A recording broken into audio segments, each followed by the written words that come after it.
All right, Rabosai, good morning. Such a zechus Baruch Hashem to be able to begin another week of Daf Yomi. And first of all, thank you again for everyone for their understanding as we still acclimate to our new surroundings. First of all, you'll see the Svarim are going in. Baruch Hashem, the article Shasan are in the back over there. Meretz Hashem, more some will trickle in. Also, apologize about the rattling noise in the HVAC. There's nothing living up there. Not exactly sure what it is that's occurring, but I know Menachem Schoenfeld is on it. He's building settling. Okay, that's our catch-all phrase for everything. The building's settling. We'll find out what that is in Meretz Hashem. So thank you for your understanding again as we still get our feet under us over here. All right, begin by thanking all, and also our microphone hopefully by tomorrow. I'm sorry? I have to schlep it in, schlep it in like that. We have. Okay. Meretz Hashem.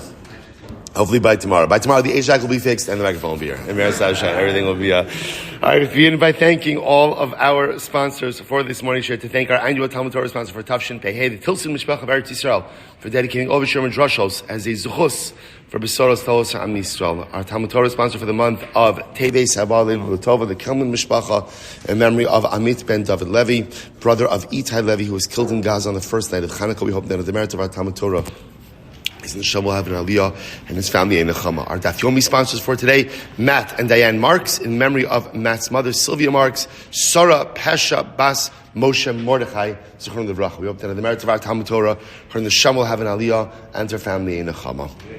And because of us, as always, we dedicate our learning in the zechus of our holy hostages. May HaKadosh Baruch Hu Hashem bring the rest of them home, b'shalom and b'karov, and in the merit of our holy soldiers, may HaKadosh Baruch Hu allow them to be successful.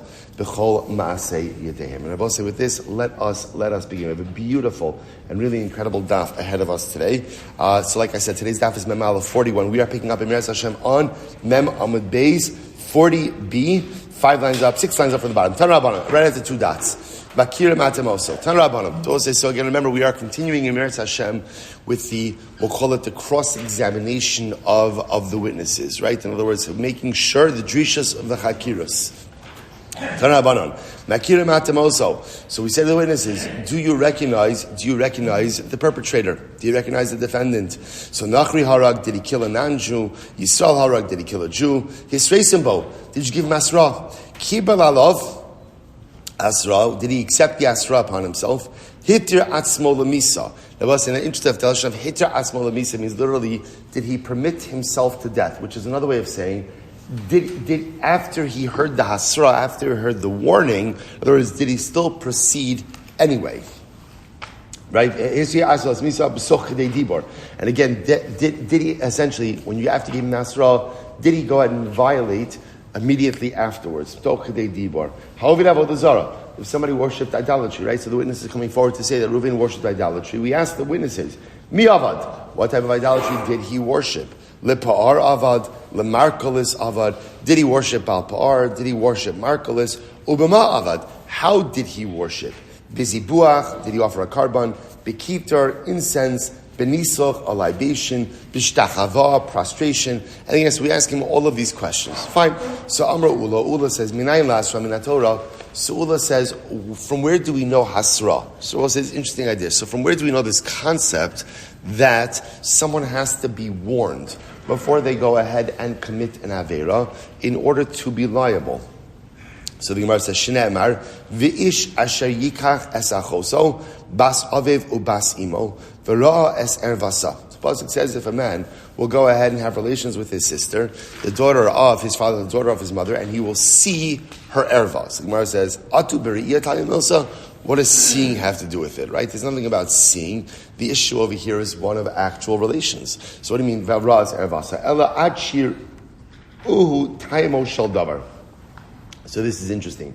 Rather, the Gemara says what it means is as follows: that halacha l'maisa, one is only chayiv only until the witnesses point out to the defendant what it is that he's doing wrong. So Shad Shigir is actually reference to the witnesses, Hasra. They have to point out to the defendant what the defendant is actually doing wrong. So the Gemara says, now it happens to be over here, the prohibition that they're referring to over here is a kares-bearing prohibition, right? Incest is a kares-bearing prohibition. So interestingly enough, you don't need hasra for anything punishable by kares. Why? Because remember again, kares is carried out by a Kadosh Baruch Hu. You only need hasra, you only need a warning for an infraction that is going to be punished by a human being.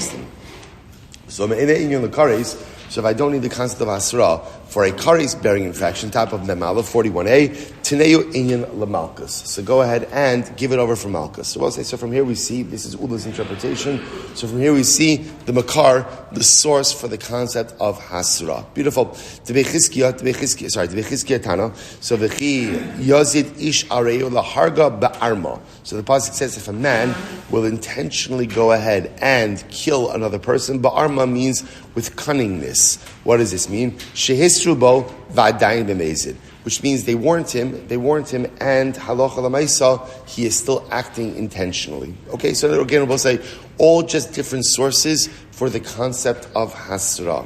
Debei Rabbi Shmuel Tana hamotziam osam mekoshish etzim. So it says they found him gathering with this month of Mekoshesh. This was one of the Jews who violated Shabbos in the desert.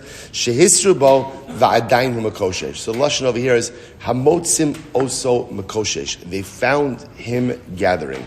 So the idea over here is they warned him shehisru bo va'adayin hu Mekoshesh, and he was still gathering the wood. Debei Rabbi Tana al davar asher ina. So the idea, so Basik over here says, Al Dvar She'ina, Al Iske Dibor. So again, a reference to the idea that they warned him, and he's talking about Nara Murasa, and he still went ahead and violated. So essentially we have all of these different sources for the concept of Hasra. So the Gemara just points out, each of these sources are actually important. Why? The Gemara says, listen to this.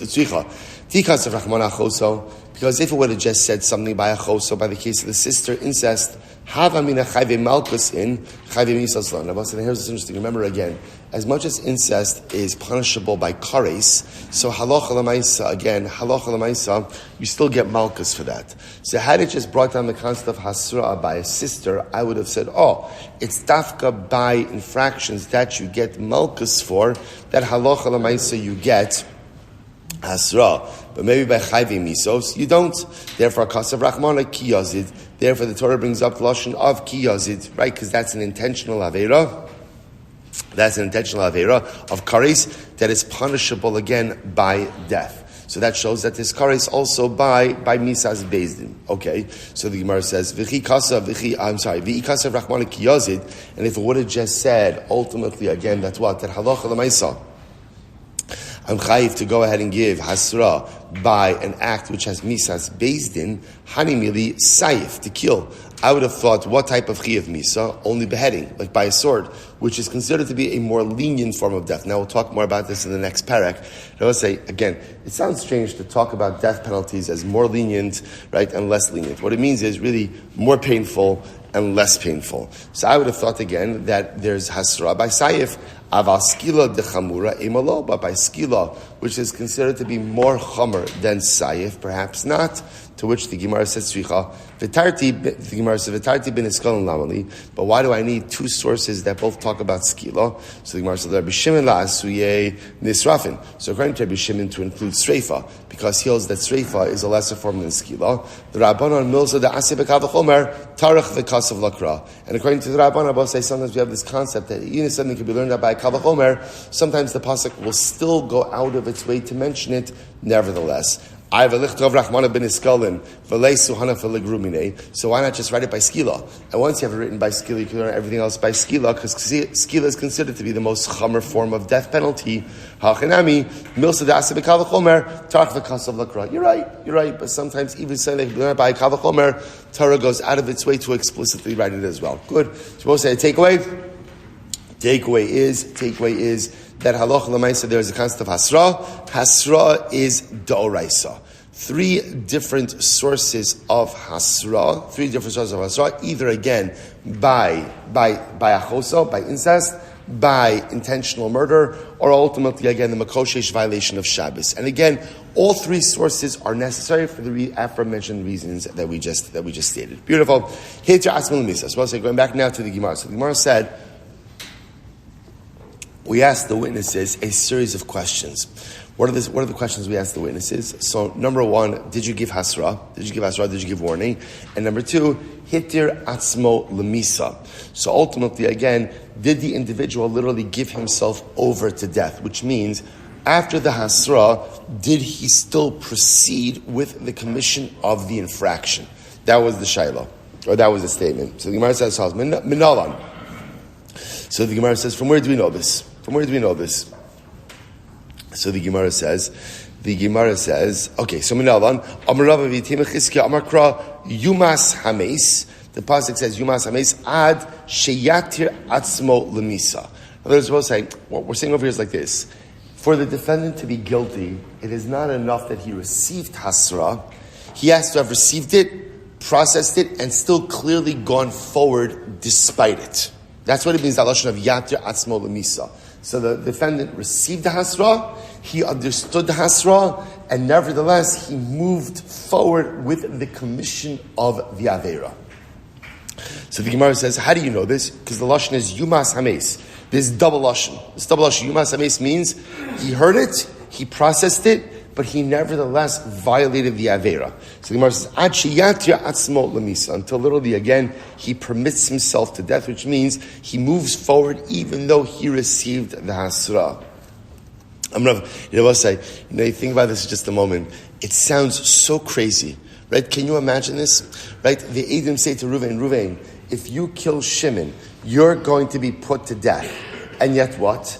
And Ruvain proceeds with it, knowing that there's Eidos there. Right? There's Eidos there. So these two witnesses are going to show up in Beis Din, and Ruvain's going to be condemned to death. So you wonder to yourself, what's the pshat? How could someone do something so crazy? I will say, but if you think about it, so the truth is we do the same thing each and every day, right? Every time I commit an avera, deep down I know it's wrong, not even so deep down. I know that it's wrong. I get hasra every single time. It's not like, okay, maybe there are some things that I do that I know that are not correct. Or I should say this differently. Maybe there might be some things I do that perhaps I don't know that they're incorrect, right? Maybe I'm just ignorant in certain areas, which happens to all of us. But there are so many other things that I know that I'm still doing that are incorrect. And yet, I still do it. Sometimes, day in and day out. Human nature is that sometimes we just do what we want to do, even though I'm fully aware of the repercussions. Why is that? A variety of different reasons, right? It could be just a bloated sense of self, right? A bloated egotism that what I need and what I want is just more important than anything else. And I just don't care about the ramifications. I just care about making myself happy. But again, it's just interesting to see. We read these Gemaras and we think it's ridiculous that anyone could act this way. But it's important to know that so often we do this, we engage in this very pattern of behavior day in and day out. And as bizarre and as ludicrous as it looks to us here, we have to kind of bring that same mindset of bizarrity and ludicrosity, into our own lives as well. And the next time I'm ready to commit an avera, I'm like, come on, this is ridiculous. It doesn't even make sense. I have hasra, that Ribono Shel Olam sees it. What am I doing? And whatever it is, it's simply not worth it. And yes, bizarrity and ludicrosity, two new words just coined here in our new base medrash. Shkayach, everyone, just put the timestamp on that. All right, let's go right there. Says the Gemara. Amr Rav Chanan, I'll both say second wide line. Amr Rav Chanan, Eidei Nara HaMorasa, this is an interesting case. Shehuzmu Einer Ragin. This is interesting. I'll say, okay, so Nara HaMorasa. Nara HaMorasa is a case of a Nara who is betrothed, right? Erisin, but has not yet had Nisuin. Now, if that girl commits adultery or has relations with another man, that's adultery, and she's put to death, right? As is the man with whom she had relations. So now it's interesting. Rav Chanan makes an interesting observation. He says, Anara Murasa Sujuzus. Now watch this. So witnesses come forward. The witnesses say, we saw Rachel, right? Rachel is the Nara, who is Mu'ureses, right? She has Erisin with Ruvain. We saw her have relations with Shimon. So we'll say, so now, what's the issue? Let's say a second set of witnesses come along, and they say, first set of witnesses, you could not have seen that. Why? Imono hayusim. You were with us. You claimed that you saw her commit adultery on Monday. You were with us in Florida on Monday. You could not have seen that happen in Baltimore. You weren't there. So the Gemara says the witnesses can't be made into Eidim Zomin. Why not? They can't be killed. Now, general again. This is next Masech Tamakas, but we'll see in Meretz Hashem in general what happens with Eidim Zomin. Reciprocal punishment. In this case, you can't impose reciprocal punishment upon the Eidim and kill them. Why not? The Gemara says Sheicholum Lomar Laosra Baila Banu, because at the end of the day they could claim no. Chas v'shalom, we weren't coming to impose the death penalty on Rachel. What were we coming to do? We were coming to prohibit her to her husband Ruvain. That's it. So therefore you can't kill us. We weren't trying to kill her. So the Gemara says, I v'ha isruba. But one second, they warned her. There has to be, that's why this here. We just said, there has to be asra. What's asra? What would be the hasra that they would be giving Rachel? Rachel, don't have relations with Shimon. You know why? Small little detail over here. He's not your husband. Right? That's called adultery. And adultery is punishable by death. So they gave her asra. The which the Gemara says, the law asrube. No, they didn't give her asra. The law asruba, hechi miktala. But one second. If they didn't give her hasra, then at the end of the day, how could they execute her at all? To which the Gemara says, Be'isha chavera. This is interesting. Who are we talking about over here? A very wise woman. Right? She might be young, she might be a nara, but she's very wise. And in accordance with Rabbi Yossi, what does Rabbi Yossi hold? So the Gemara says, the sign Rabbi Yossi Yehuda Omer, chaver eino tzarech hasra. A chaver tamid chacham doesn't need hasra. This is Rabbi Yossi. We've seen this Rabbi Yossi before. Rabbi Yossi holds that hasra is only there for people who don't know. But people who do know don't need hasra. So therefore, perhaps we're dealing over here with Rachel, who is an isha chavera. She's a well-learned woman, and therefore she knows that adultery is asr. So because she knows that it's asr, therefore what? Therefore, halacha l'maisa, no hasra is necessary. So the Gemara says, "Lefishlo nitna hasra el lahafchin ben shogeg lemezid." Hasra is only there to distinguish between someone who's intentional and unintentional. And if Rachel is a wise woman, she does not need the hasra. One second. If witnesses, this is fascinating. If witnesses can't be put to death, right? So if there's no hazama by the witnesses, they can't put to death. Therefore, what? They have no ability to put her to death either. So the Gemara says, because why?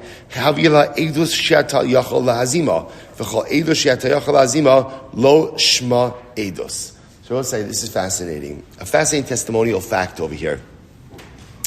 Any testimony, right? Anytime witnesses can't be made into Eidim Zomim, they're not fit to testify. So we'll say, what's the chap? That this is fascinating. If you're going to give testimony, essentially what the halacha says, you have to have skin in the game. All right? And what's your skin in the game? What's your skin in the game? That if you're found to be lying, we're going to execute you, or we're going to visit upon you reciprocal punishment. So if you can't receive reciprocal punishment, we essentially don't accept your testimony. So therefore, if you're telling me over here that Allah Lamaisa, the witnesses could come to testify about Rachel, but they themselves can't be executed because they could always claim, no, we didn't come to execute her. We just came to asa her upon her husband. Then Allah Lamaisa, that means if they can't be executed, they're not subject to Azama. If they're not subject to Azama, then we can't accept their testimony. So therefore, again, what are we doing over here? To which the Gemara says, hey, so the Gemara says, Haganami So the Gemara says, you're right, that's what we're saying. Since these witnesses can't be killed, now why can't they be killed? Because they can claim, we weren't coming to kill Rachel. All we were doing was coming to make her asura upon her husband. And they didn't give her asra. So the Gemara says, so too, she can't be killed. Okay, so what's just an interesting case over here. So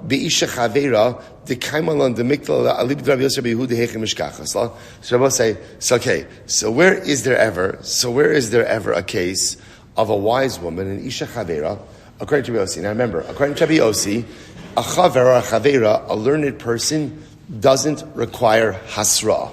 So according to Rabbi Yossi, would there be a case of an isha chavera who can be executed? To which the Gemara says, the cases where she committed adultery and she did it a second time. So the Gemara says, so that would be a case, look at Rashi, it's almost right across in Rashi, also in that case, the second witnesses can't say we're only coming to prohibit her upon her husband. Why? She's already prohibited upon her husband. What is she already prohibited about? Why is she already prohibited upon her husband? Why? Because halacha l'maisa, again, she already committed adultery the first time, so she must already be prohibited. So therefore, the Gemara says no. So therefore, the only reason they would be coming to testify is to have her executed. The Gemara says lomar la'osra al ba'al hasheni, but maybe they could testify we're coming to go ahead and prohibit her upon the second man with whom she committed adultery with. The Gemara says shezinsa mibal rishon, the case where she committed a second act of adultery with the same man. Inami shezinsa mikroveh, or she went ahead and she committed adultery with one of her relatives, and therefore Allah says she's already prohibited upon this individual to begin with. Okay, mashna nara murasa. So the Gemara says dinakat afilu nisua nami. I'm feeling the tsunami. So says, by the way, why are you illustrating this with the Nara Murasa? You can go ahead and illustrate this same exact case with what? With a regular married woman. So why are you illustrating it over here with Nara Murasa? To which the Gemara says, Afilu tsunami. So the Gemara says, Afilu hai de lo yosva to say yicholin lomar lo osra al bay labanu. No, because the Chiddush of Rabbi says like this, that the witnesses could say, when the witnesses show up and they testify originally, that Rachel committed adultery with Shimon, that they could claim that they're coming to Asher upon Ruvain. Even though what? Rachel's not living with Ruvain. I might have thought that such a claim like that should just be rejected outright because she's not living with Ruvain. So what do you mean you're coming to Asher upon Ruvain when they're not living together? Halacha l'maisa, even in that case, the claim of the witnesses is believed. Okay. So we'll say interesting case over here. So now, good. This is great. Listen to this. Witnesses show up. Now, the witnesses come up and they claim that Reuven killed Shimon. Now, remember again, we saw part of the drishas v'chakiras is what do we ask? How did Reuven kill Shimon? Right? And specifically, what weapon did he use? What did he use? So what happens? One witness says Reuven used a sword, and the second witness says Reuven used an axe. So now the Gemara says, Ein nachon. This is not a fit testimony. They're contradicting each other. So because you're contradicting each other, therefore again the testimony is thrown out. So remember again, because this obviously is a very specific detail that needs to be ironed out. Their contradictory testimony over here essentially nullifies the eidos. Ein zen nachon means their testimony is not a cohesive testimony, and therefore, again, is discarded. Again, I will say, to be clear, we're not claiming that they're lying, right? Remember, again, there's no reciprocal, right? These are not edim zomin. It's just that the testimonies don't line up, so essentially it's inadmissible. Ein zenachon. Similar to echad omer kelev shchon ve'echad omer kelev levanim, harei zenachon. But again, I will say, if one of the witnesses says, Reuven, the murderer, the accused murderer, Reuven was wearing a white shirt, and the other one was saying Reuven was wearing a black shirt, so then halacha l'maisa, in that case, their testimony is fine. In other words, we don't care about that. We'll say why. Now, this is very important. Why? Because the truth is, what the color of Reuven's clothing is really inconsequential to the act, right? What instrument he used to kill Shimon, that's very consequential. So in other words, the idea over here is we don't need them to line up. In other words, we need the information to line up, but we don't need every piece of information to line up. Incredible. So basically, Maraz the Kasha, Nachon, Shihei Nachon. So the pasuk says Nachon. The lashon of the pasuk by Eidos for the Ashtav Chakart v'Sha'al Teitev V'nei Emes Nachon Hadavar. So we'll say, so what does Nachon mean? So Nachon means over here that, again, when giving testimony, the testimony has to line up. So what does that mean? Shei Nachon Echad Omer B'Sayif Hargo V'Echad Ba'Rivin Hargo. So we'll say, for example, if one of the witnesses says Reuven killed Shimon with a sword, the other one says that he killed him with an axe. Echad Omer Kelev Shchorin, V'Echad Omer Kelev Levanim. One says that Reuven was wearing white clothing. One says Reuven was wearing black clothing. So what's the halacha? Ein zeh nachon. Ultimately, again, the testimony doesn't line up. So we'll say, so watch this. So we just contradict what we just said before. According to this brisa now, if they contradict each other with the color of clothing that Reuven, the killer, was wearing, the testimony is discarded. So which one is it? Is clothing important or is clothing unimportant? So what's the halacha? So this is incredible. No. Besudar shechan kubo.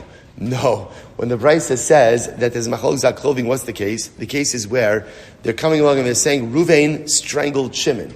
And what's the machlokes? One witness says he strangled him with a white shirt. The other opinion says he strangled him with a black shirt. Now, both say that is material information. Because in this case now, it's not just a din in clothing, it's about the murder weapon. And when it comes to the murder weapon, there has to be explicit clarity amongst the witnesses what was used.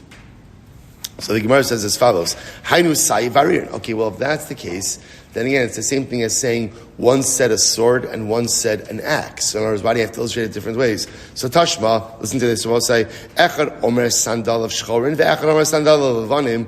Listen to this. One says that the murderer was wearing white shoes, and one says the murderer was wearing black shoes.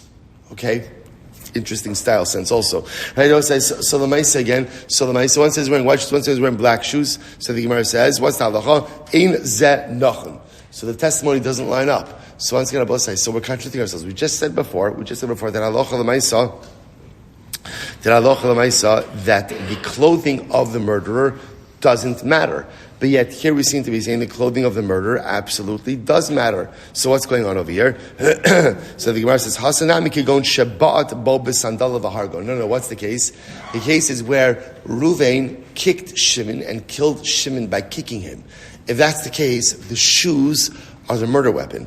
If the shoes are the murder weapon, then halacha l'maisa, you need explicit clarity as to what there is. Tashma, ma'asu badak ben Zakkai bo'oktei te'ina. So let's remember again, this is from the Mishnah. So one time, Ben Zakkai was examining witnesses, and he asked them, they claimed that Reuven killed Shimon underneath the fig tree.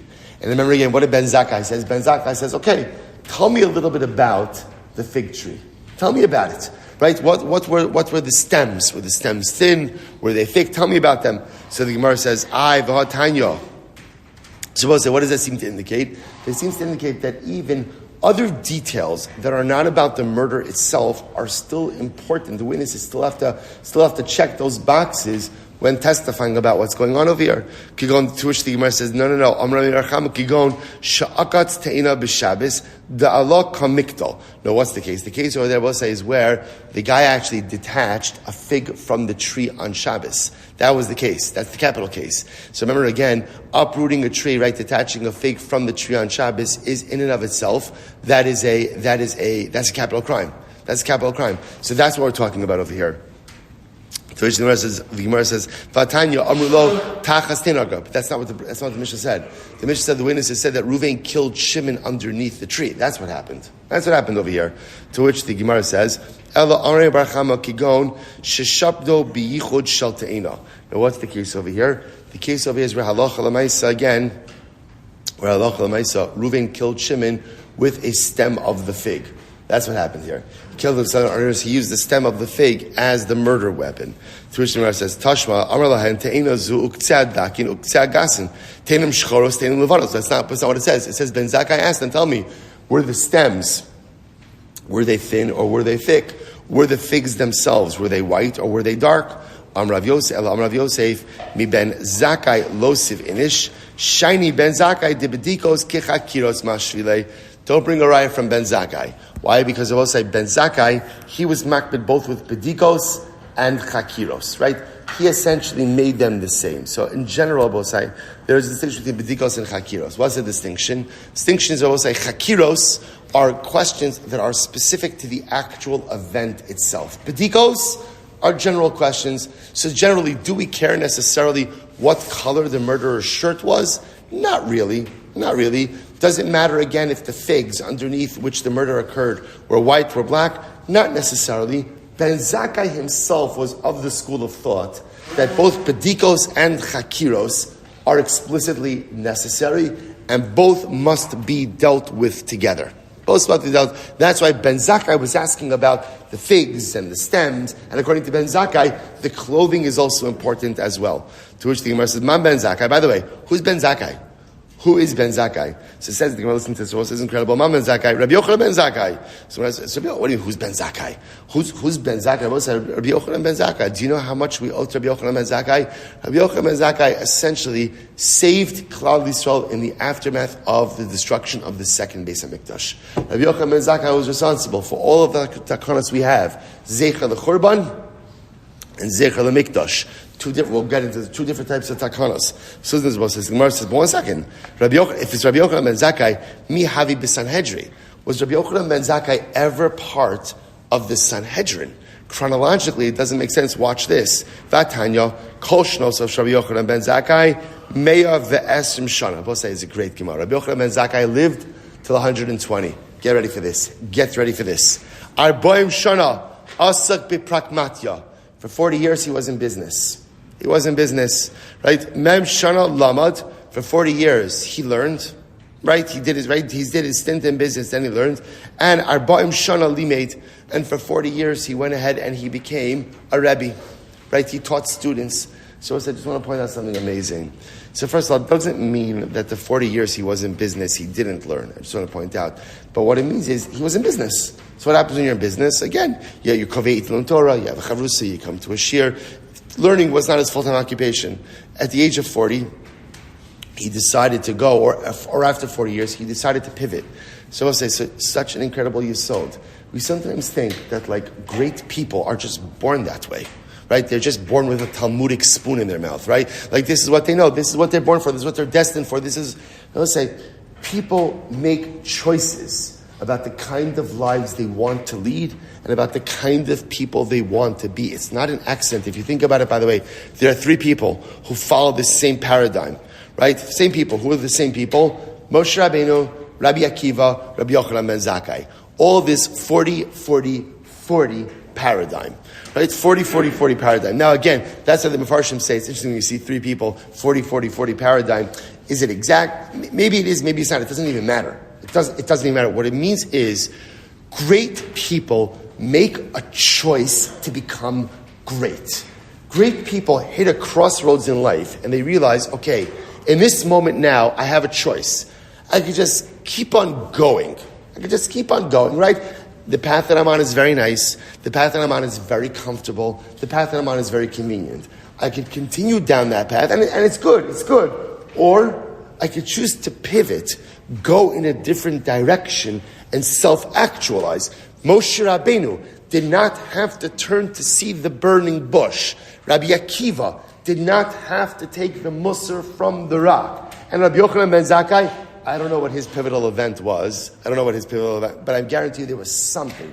Each of these men could have just continued down their path. And can you imagine what the world would be like without the Moshe Rabbeinu, Rabbi Akiva, and Rabbi Yochanan ben Zakkai? Life is all about making the decision at those crossroads, at those pivotal moments, to go in a different direction. Okay, often our pivotal moments are not necessarily as dramatic as these, but we all have it.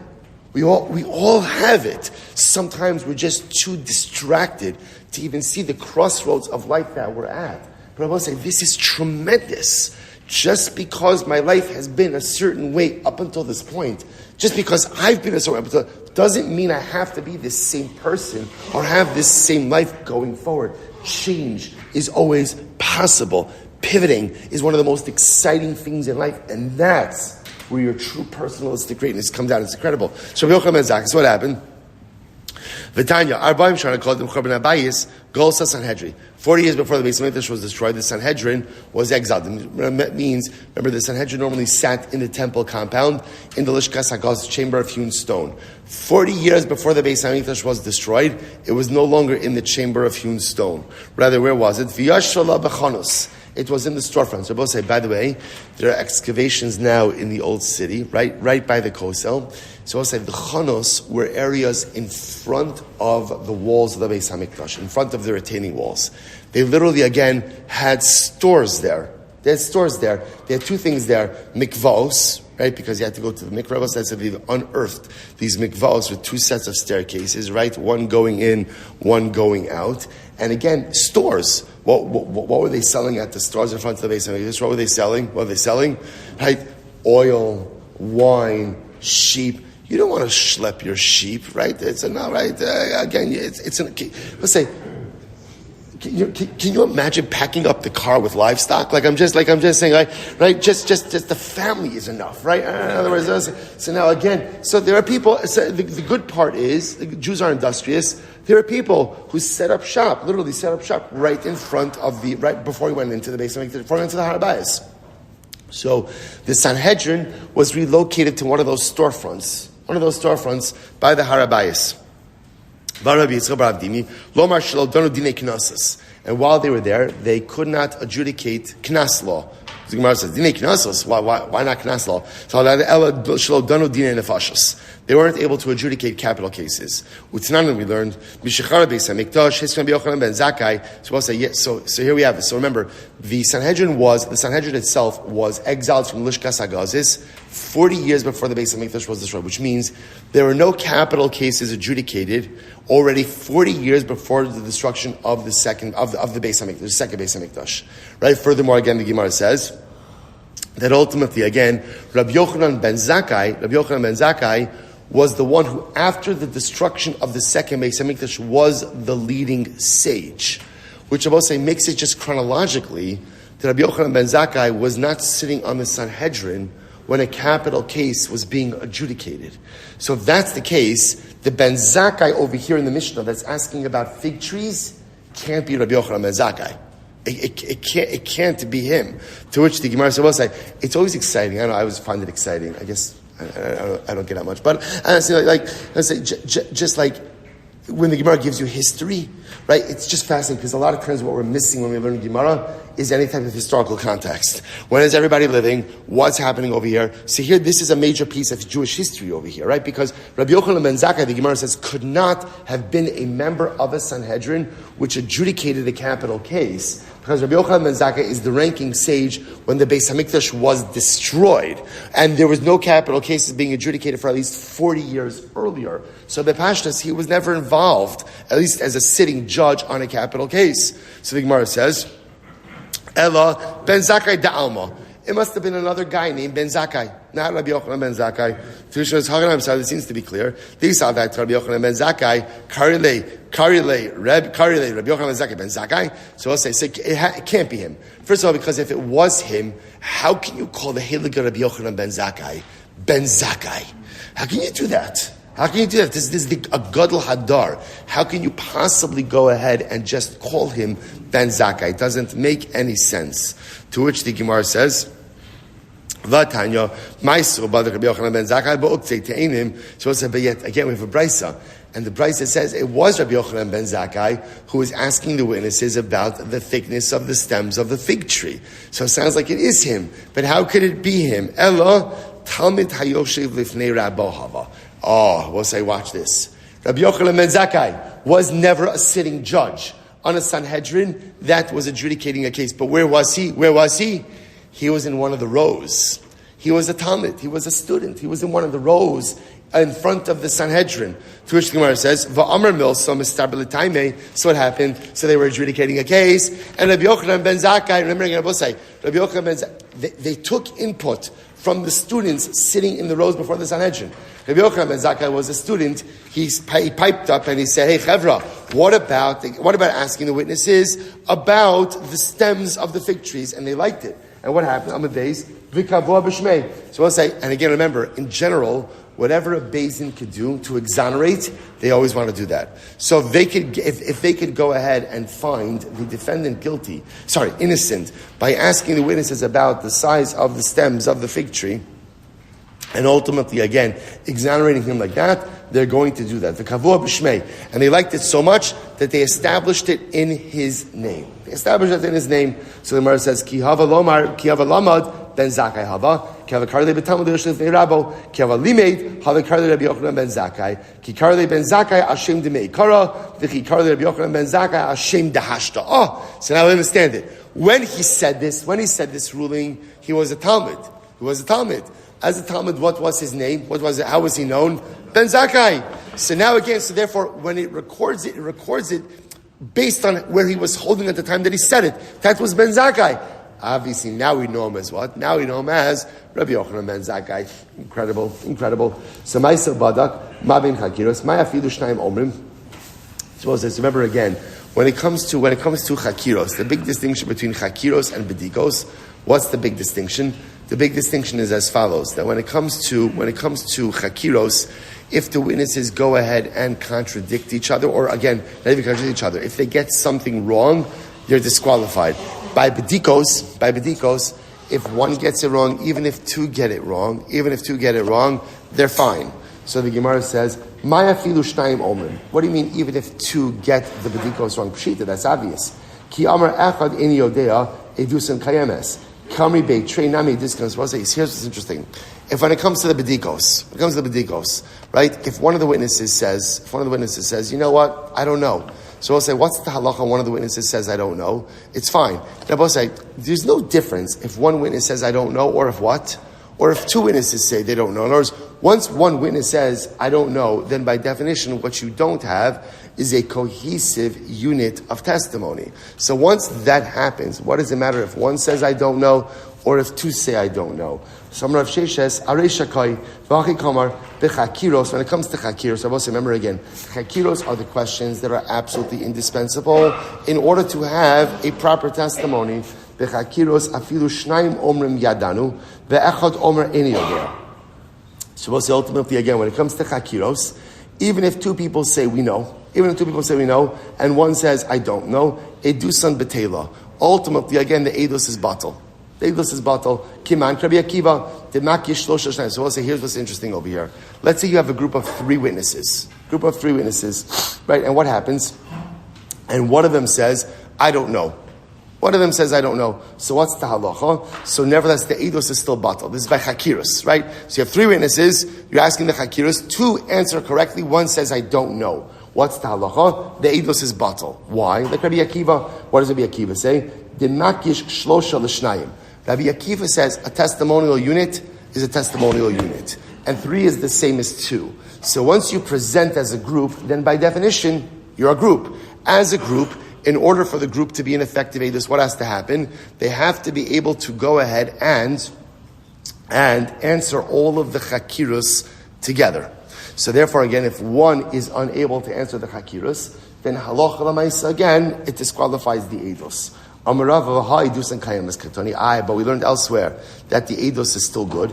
To which the Gemara says, what it means to say, even when it comes to chakiros,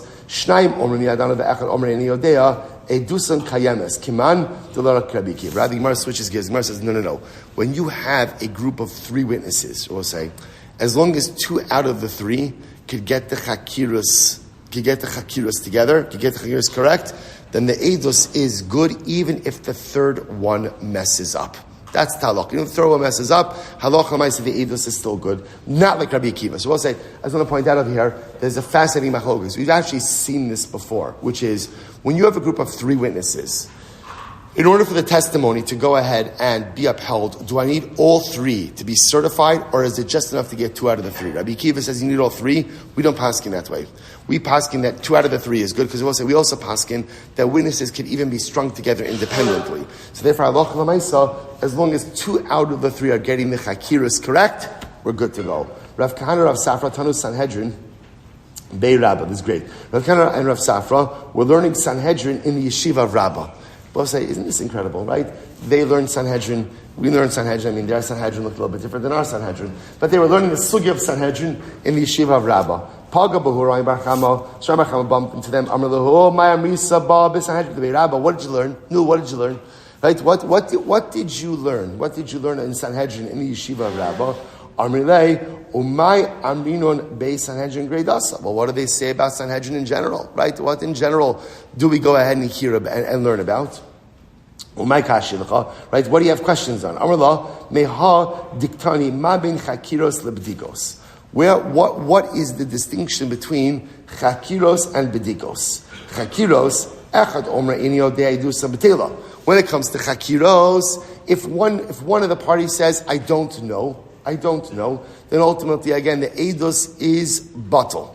Eidos is batal. Bedikos, when it comes to bedikos, echad omer eni yodea, afilu shtayim omer eni yodin, edusan kayemes. So again, this is a fundamental distinction that we've seen over and over and over again. Chakiros, which remember again are the 7 questions listed in the beginning of our Mishnah, right? According to Rabbi Yossi, only 3, but we pass in 7 questions. Those 7 questions, those need to be answered.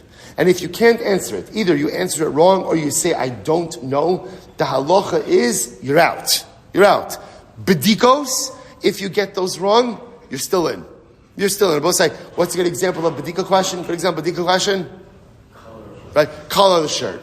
Right? Stems of the fig tree. Color of the figs. They're important. Now again, they are important. And remember, Bezin could use discretion with those. They're important, but they're not necessarily part of the core details of what it is that occurred. So therefore, again, one or both the witnesses gets chakiros wrong, you're out. One or more witnesses get bedikos wrong, you're in. Now the Gemara says, but why? Michti, idi v'idi daraisihi, maishna chakiros, maishna bedikos. But I don't understand, why is that? Why is that? They're both daraisa. Both chakiros and bedikos are daraisa. If they're both daraisa, then why do you have latitude with one, not with the other? Amrlei hachi ashta bechakiros, amr echa eni yodea, edusam bedela, dahavi le'edus she'ata yochal la'azima. Bedikos echad omer mehen eni yodea, kayemes edus she'ata yochal la'azimahu. So we'll say it's a very simple distinction. By chakiros, we'll say, all of those questions are what are necessary in order to make the edin susceptible to azama. Right? Remember, I'm going to say, the klal gadol is, witnesses who cannot be made into Eidim Zomamin, they have no skin in the game. Therefore, their testimony is not accepted. Any of the Chakira questions, if they get those wrong, those lead them susceptible to be made into Eidim Zomamin. Bedika questions, if you get them wrong, it doesn't lead to Hazama. So because Chakiras are the questions that make them subject to reciprocal punishment, to Hazama, therefore they're indispensable realities. But the other ones ultimately, again, are not necessarily indispensable realities. They're not for Hazama. That's why you could get them wrong. V'hu amar lahu ihachi, zimuhu amar lahu ihachi amrisu batuva. So let's say for us. So remember again, this whole exchange over here is an exchange between Rav, right? So Rav Kana, Rav Safra run into Rabbah, right? And run into Rabbi Chama. So Rabbi Chama asked them what you're learning. So Rabbi Chama says, wow, shkoyach, boys, incredible and beautiful, absolutely fantastic. So the Gemara says as follows: Amr lahu ihachi amrisu batuva. So Rabbi Chama said, incredible, you learned a lot. Amrisu ba, they said back to him, Amr le mituvasa demar arminon, mitivusa demar arminon betuva, minezirusa demar lo arminon ba v'lo chada. So what's is actually quite beautiful. Rav Kana of Safra say back to Rami Bar Chama, it's only because you're so gracious that are able to share with you more Torah. Had you been a little bit sharper, ultimately we would not have been able to give you back so much Torah. In other words, also what they were saying was, we're able to share with you because of your pleasing countenance. Had you not been as nice, it would have been more difficult to share with you Torah. Now, we're gonna pick up with that last piece tomorrow. Hashem just wanted to finish up the sugya. Rabbi said we end off with the distinction between bedikos and chakiros. Again, that last piece of the conversation between Rami Bar Chama and Rav Kana Rav Safra will pick up with that because there's a tremendous and beautiful, magnificent Musar skill in that though. I know I ran through it. We'll pick up with that tomorrow. What a way to start Yom Mosai. Shkoyach. We'll say just a housekeeping, not housekeeping, but just, first of all, say, just for the Chevra, there's plenty of seats. Chevra, who has stuff on middle chairs, open those up because we need to make room for everybody over here in the base medrash. Chevra in the back, there's plenty of room by the tables. Just going to make a request. Please do not sit in the Ezras Nashim. Leave that as a dedicated women's section. Again, even there's plenty of room still up front over here. Move forward, take a table seat, enjoy yourself, make yourself comfortable. Shkoyach, everyone.